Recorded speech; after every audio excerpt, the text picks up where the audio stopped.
Let's talk herd.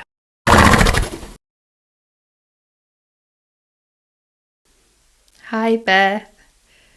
So nice to have you Hello, here. how are you? I'm great. Thank you for coming. Yeah, so you do inspired riding. What's that about? It sounds really fascinating. Well, thank you. It's pretty much a culmination of all of my teaching throughout the years. I grew up in New York and I had regular traditional riding lessons, and I started teaching in the year 2000 in New York City and in Maine, and then I moved to California. And I was teaching for, I would say, 8 or 9 years. And then when I moved to Texas, many things happened along that point to remind me to learn to really listen and get quiet and tune into my intuition. And so I started thinking, I want to totally revamp my way of teaching. I want to really get into the heart of what I do. And that's what shifted into, instead of just calling it my name, I used to call it Beth Cohen Riding. That was my maiden name. And now it is just inspired riding. It's what are you inspired to do? What is your heart telling you? And what is your horse's heart telling you? That's beautiful. Thank you. So yeah, I've been working on that since, I think I started that name in 2009 when we moved to Texas. Wow. Yeah, because I have to tell you, earlier this afternoon I was with my horses, and they live in a herd. Oh, nice. And I quite like to not do too much research into someone who I'm going to do this with, because I really like to come in without preconceptions and too much but I do like to have an idea, and so I asked them, I said, what should I ask Beth? And they said, and it was quite clear, it came through quite quickly and quite unanimously. They said, ask her what she does, and I'm putting this into words, how what she does transmits our wisdom, or allows our voice, or connects with horse wisdom. So does that speak to you? Yes, I'm getting chills and teary-eyed, so that's definitely the heart of it. So principally, I say these three things: slow down, trust your intuition, listen to your horse. Because our horses have messages for us, and they want to tell us how they're feeling about the situations with everything. And if we were to just get quiet enough to really trust the messages we're getting from our inner guidance and the messages we're getting from our horses, just like you did so beautifully.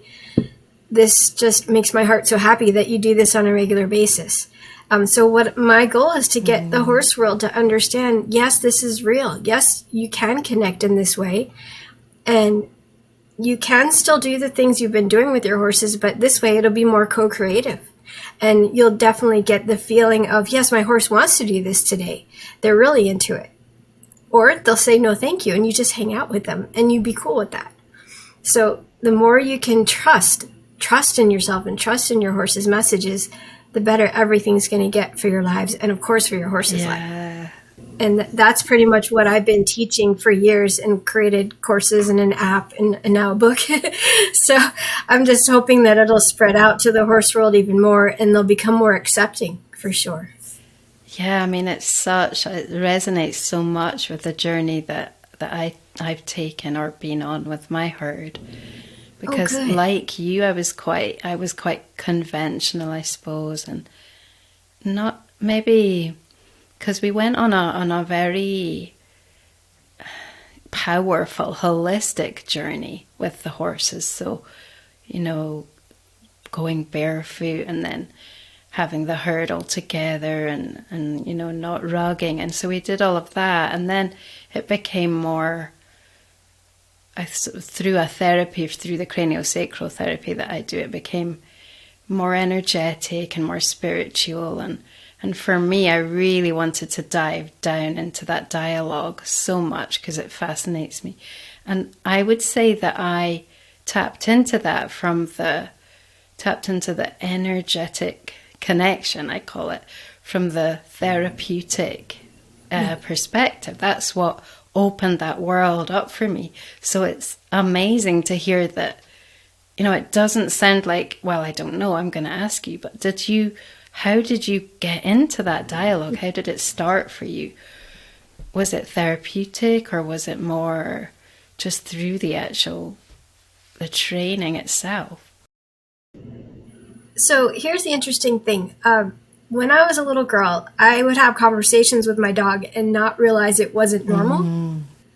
And I just knew what she was thinking, and she knew what I was thinking. And I just went along life knowing it, but didn't saying it. I never said it out loud because I was afraid what people would think. So I already had that connection with my childhood dog. And then I transferred that with the horses, in that I would imagine I was them while I was riding. And so that actually helped create that link. And so a lot of my trainers would look at me and wonder how I could get the most laid back horses to get so energized for jumping. It's just because I was so excited, and they felt that from me, and they loved my joy-filled feeling. And we just connected. It's, you know, kind of like the movie Avatar. It's like we connected that way, and our hearts linked up, and then we just went. So I was doing it naturally as a child. And then it wasn't until I was teaching full-time in California, I went to the Equine Affair, and I actually went to a free workshop with Carol Gurney, and she's an amazing animal communicator.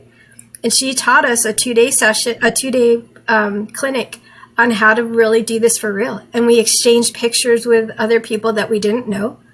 And I was brought into a whole other world with a horse, and I explained where he lived, what his little idiosyncrasies were, what mare he was in love with, and I saw everything. And it was wild. And the lady that took my photo was able to see my dog, what my house looked like inside, how I was as a child, and my dog had already passed on. And I'm like, this is amazing. So I became like a huge believer, and I felt relief because I'm like, oh, good, it's not just me. People really do this.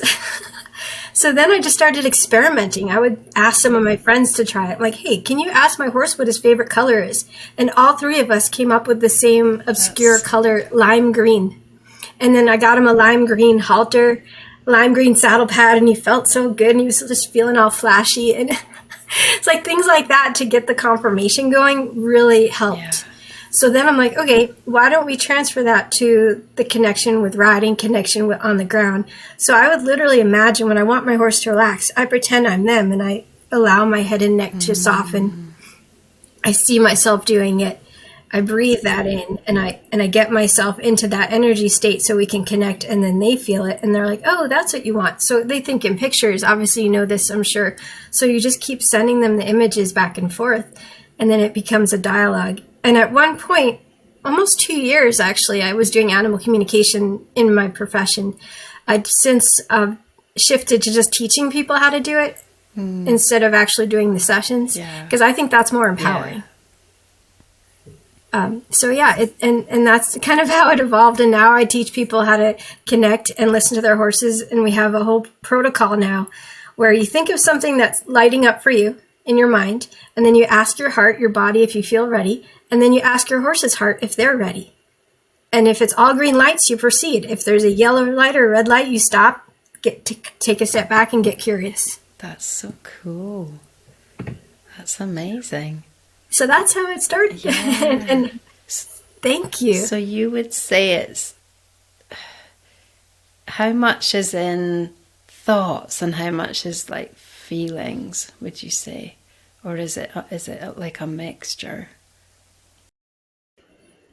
I think it's a mixture, and I think everyone has different gifts that are more fine-tuned, and you can definitely fine-tune different aspects. That's actually something I love to play with. It's our different gifts. So I've been known to get really strong feelings. Like I'll feel in my body, like my right hip is sore while I'm sitting on a certain mare, and then sure enough, her right hip was sore. So I'm very much the empath feeling, but I do get automatic writing words that come out, and then I see things a lot visual. So the thoughts, they come in as words and visuals. Yeah. But like I said, everyone's different. It's just like how you learn. Some are more auditory, some are more visual, some are more kinesthetic. So it's fun to play with the different gifts and like just focus on one and then come back, integrate it, and then focus on another, come back and integrate it, you know? Yeah, because it's all energy, really, isn't it? It's like the universal language of all animals and nature, really. So how does it integrate in everything you do? Like, do you get information about how the horses want to live as well, or is it quite oh yeah. Yeah. How does it all fit in? Yeah, so to me it's a matter of like a relationship just with people. So I was thinking about that this morning, and because my horses make me laugh so much, and I think about how our energy fields are always connected, especially as we get close, and it's like they're dancing together, right? So our energies will take on each other's personalities in a sense, and it's fascinating because we're both a little bit cheeky, so especially my pony and I. And so this morning I was going to set up his feed, and he tries to open the door for me. It's like, I'm good, honey, I'll get it. You know, he's so funny. So it just makes me giggle. And even yesterday when I was thanking Pepper for the ride, the pony, Indy, my older horse, as soon as I said, thank you for the ride, Pepper, Indy looked over at him and goes, ha ha ha. Because he knew Pepper was like in a mood, you know? Yeah. So you just treat them very much just like any other energetic being, whether it's human, plant, trees, horses, dogs, cats, universal energy.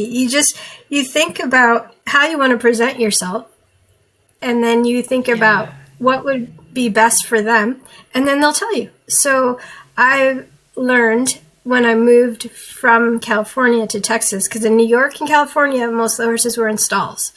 And it wasn't until we moved to Texas where we had more space and we can get them out in herds. And they went barefoot. I always say it just depends on the horse, but typically if they can go barefoot, I'm happy with that. So my guys are now barefoot. They're out in the open. They have one large shelter. We do not have stalls. So if we had some kind of injury where they'd have to be held in somehow, we'd figure it out. But at this point, they're just kind of free for all on about 3 acres, and they're in the woods. And then we have a huge arena, and we have a huge cover so they can get out of the rain. And I feel like that makes them super happy. They get to be real horses. And I do know that there are some horses that prefer to be in the posh setting in the barn, where just my horse Indy, the older one I was mentioning, he was out on a ranch for about 3 years. That was huge. It was like thousands and thousands of acres, and all the herd would wander off, and he would stay right by the barn and the house because he was a city horse, and he just knew, hey, this is where the humans feed me. Like, he didn't want to fend for himself and try to find his own food. So they're all different. So you just have to tune into what feels best for them. So that's the coolest part about having this autonomy and trusting ourselves, and then trusting the messages we get from the horses, because they'll just tell us what they need. Does that answer your question, hopefully? Yeah, definitely.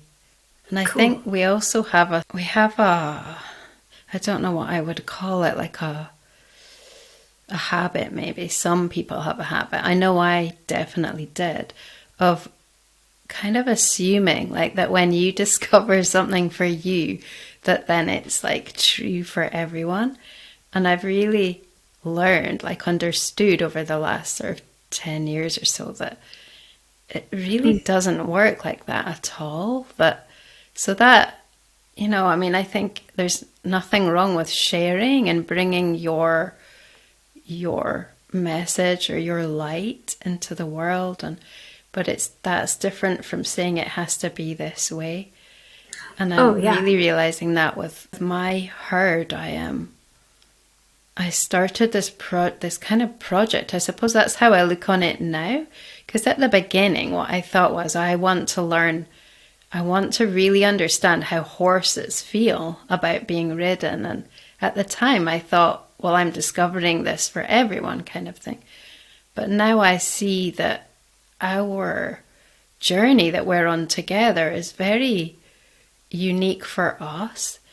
And I think it's amazing. And it doesn't mean that it's not something that that other people are paralleling, and you know, it also opens up energetic pathways, but it's not, it's not just how it is.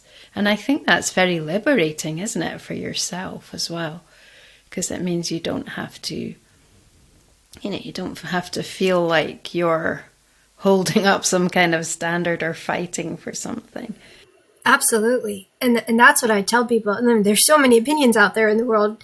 I was just telling my client this morning, I'm like, you can take it all in and say thank you for that. And then you decide what you want to take in or not. I always joked about calling myself the ultimate sponge. I'll take in what I want. I'll trickle out what I don't. And I just keep checking in with my inner guidance. Does this feel right? Yes, true, cool. If not, no, okay, we'll leave that alone. And the more you do that, then the more you're going to feel so good in your own essence. And then your horses are going to be like, there's my human. And they can relax with you. Yeah, it's so true. They respond so fast to that, yes. Like that way that it's instant biofeedback. Exactly, it really is. It's amazing. And I want to see what you think. My horses decided I do have one that I don't do this with because he's a livery and he's kind of on a different path. But my herd showed me, and it took a while for me to understand, but they showed me that they don't want any, or I don't know about don't want, but they want to do something together, a collaboration without equipment, and it's kind of spearheaded by the mare, the youngest mare, who she's the one who I haven't done. I did start her. We did groundwork together in more of a traditional way, but we just kept coming up against these where it just was, she wasn't comfortable. The way that you lunge traditionally, so she wasn't comfortable with that. And so we stopped doing that. And then she just, wanted to do things without anything. And that's what we've been exploring. And it's really fascinating. So in your experience, how did they feel about equipment and being caught, for example, and having a bridle put on and that kind of channeling? Do you find that there's some resistance to that normally, or are they all different again? So they're all different. This is the coolest thing. So I've been experimenting, I'm like, hey, less tack is awesome. Let's play with that. The one thing I've been definitely doing is, obviously taking off the nose bands. That to me feels so much better for the horse to be able to lick and chew and move their mouth more. I've tried bitless, and I've also tried just the neck rope without a bridle. And that was a big deal for me because you have to understand, if you take a step back, I've had 5 surgeries in my life, so I'm very careful about my body. And I want to make sure that I'm not going to get hurt again. So that's one thing. And then the second thing is, of course, I want to make sure my horse is happy and my horse knows exactly what I want. So what I started doing is, checking in and asking, hey, is this okay? And what had happened with Pepper, especially, he's an amazing pony and he knows how to do a lot of things and he likes to show me what he knows. He loves to jump. He'll actually pull me towards jumps. He'll pull me towards the poles. But he's very particular. Like he'll say, okay, we need to run around first. So we both warm up. So we are literally just running around at Liberty, running over the poles together. And I'm like a little kid again. And it is so much fun. We do that. And then when I go to saddle him and groom him now, the new thing is I don't even take a halter out with me.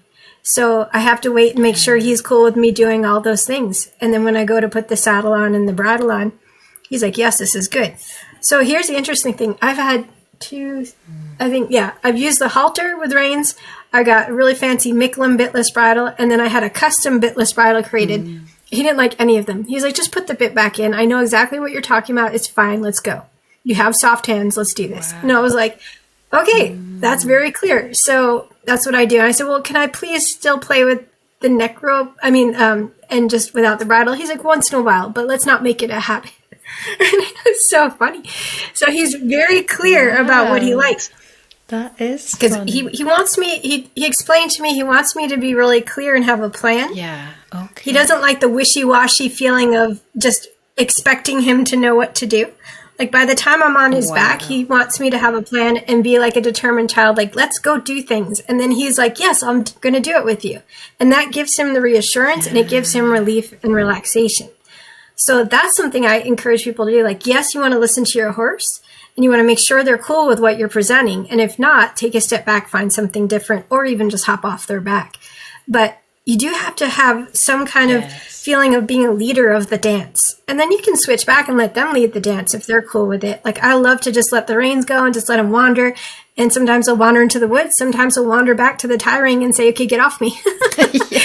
And it's funny because I don't even get him ready at the tie ring without the halter anymore. But he knows that's the spot. If he brings me to it, that means I've run out of my meter money. So that is amazing. And yeah. So like I said, it's just a matter of every horse. Whereas Indy, he's the one I came off of and tore my knee. After that, he's been ridden by some of my more advanced friends. But he's kind of told me he's done with being ridden and he'd much rather hang out and do tricks and hang out with Pepper. Yes. And so he's like, yeah, I don't really enjoy the riding so much. It's too much pressure. And I honor that, and I'm not going to push it. I get the sense that Pepper has quite a pony kind of temperament. Like they do have that real independent streak in a way. Oh, he is. He's only 13-1 too. Yeah, I've got, she's probably not actually a pony, but she's an Irish cob cross, a breed in France. It's a Merens, and she's got a bit of Frisian in her as well. But they're all quite sort of on the, she's a cob, really, but she's got a lot of vibrancy. But she's kind of like that, I suppose, in her temperament, that she... Okay. When I was, because I backed her and I did some work with her until we all decided as a herd we wanted to go down this just pure dialogue and see where it took us route. But she was quite like that. Like, she did want you to be the motivating factor, like, or the inspiring factor. Like, it felt like she needed that as her encouragement, and she like you say with Pepper, she wanted that input, right? And so it's nice to hear that so that kind of validation of that as well, that's okay, because I do get quite. I think I probably. It's not so much overthink. Well, I don't know, because I just really like to be in that energetic place and really sensing. And sometimes that means that for me, it kind of might delay, or like I like to feel that the action when I do it, it's really inspired, and it's really I think that's probably more natural for you, because it sounds like you're able to kind of just leap in and get on with it more. Yeah, and that takes practice. It really does. And that's why I always suggest, I even created a journal for it and an app for it. You just check in, see how you're feeling, see how your horse is feeling, even before you go out and see them. And you just ask with your heart, and then see what you need, what they need, what they're suggesting to do for the day. Of course, when you get there, they might change their mind, but it's good to kind of get a little sense, I call it the check-in. Yeah. So you're tuning in and seeing what feels right. And so the more you start doing that, then you can start to go, oh yeah, this is getting easier. Yeah. And you give yourself grace. We're humans. Humans have a lot of weirdness. We make things really complicated, and the horses just want clarity. Yeah. And I always say clarity is kindness. So just be really clear, like, this is what we're doing. Okay. And then, okay, now this is what we're doing. Okay, cool. No, it's not cool. All right, we'll back off. So it's much easier for them to understand. And then that way we're being congruent inside and out, of course. So if we're thinking, I really want to jump today, but then your insides are like shaking, like, yeah, that's not a good idea today.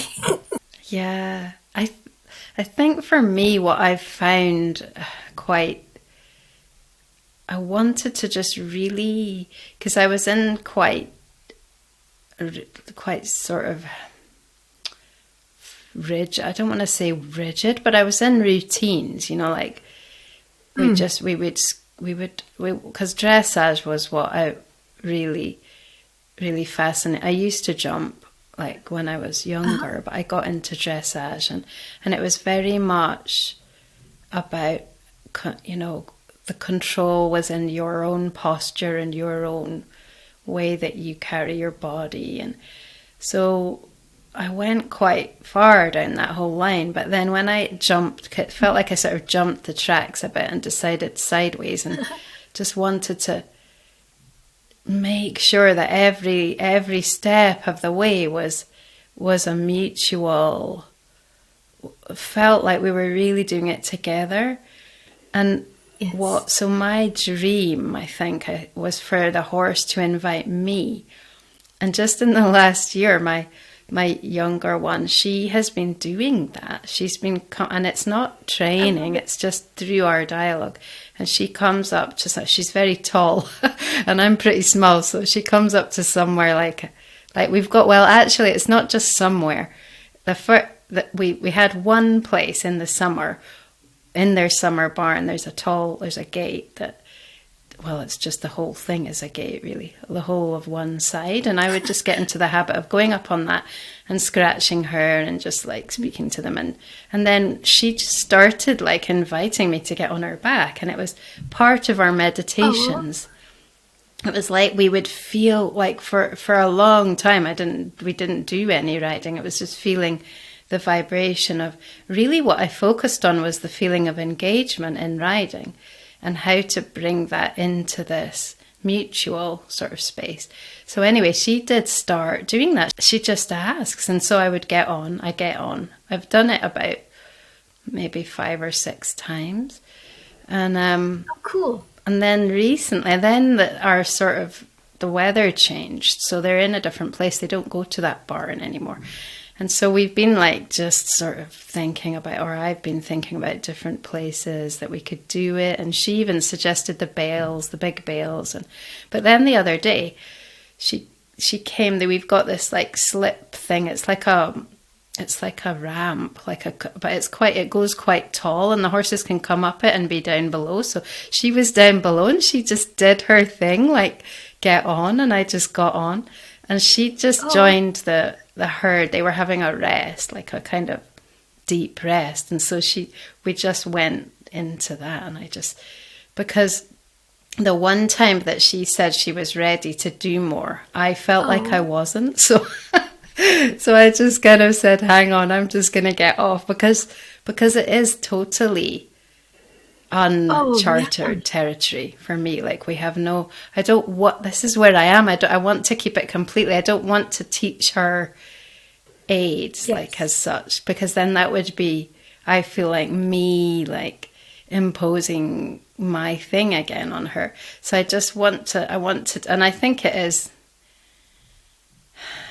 it's quite purist in a way, but it just feels it's what feels good to me, that we become one vibration. And that's the whole point. Exactly. Yeah, exactly. Yeah. You have to go with what feels good to you, and don't let anyone else tell you otherwise. That's the thing. I love how she improvised and said, here's a spot for you. That's awesome. Yeah. Yeah. Don't know, is this how you feel about it? But for me, it's like I don't need, but I feel like I still can hardly really believe that she's doing that, even though she is. And I think she gets a bit impatient with me because I'm like, she's like, why don't you believe? That's something that is ingrained in humans with the lizard brain, and we always go to the negative. It's our way of surviving. Yeah. So if you can override that and just immediately get yourself into a state of gratitude. Yeah. As soon as it happens, just be like, oh my gosh, thank you so much for this. This is awesome. And keep what I call bookmarking the moment that she lets you on.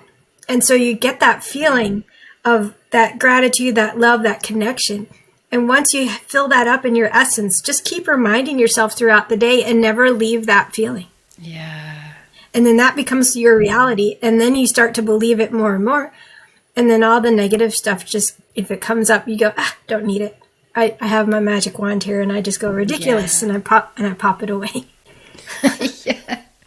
It's so true. It's like, it's kind of summoning those, because it just feels like joy, absolute joy and bliss. Yeah. And when you're I'm getting in chills that, thinking about it.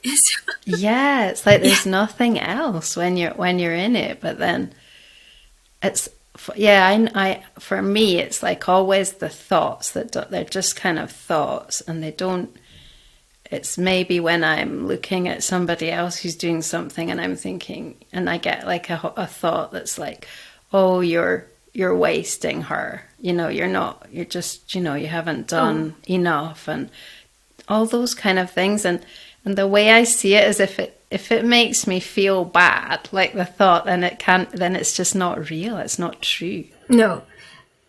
Yes, and that's a common thing. People compare themselves to others constantly. And so you have to just go, take a step back and look at your thoughts and say, are these thoughts serving me? Are they making my life feel better or not?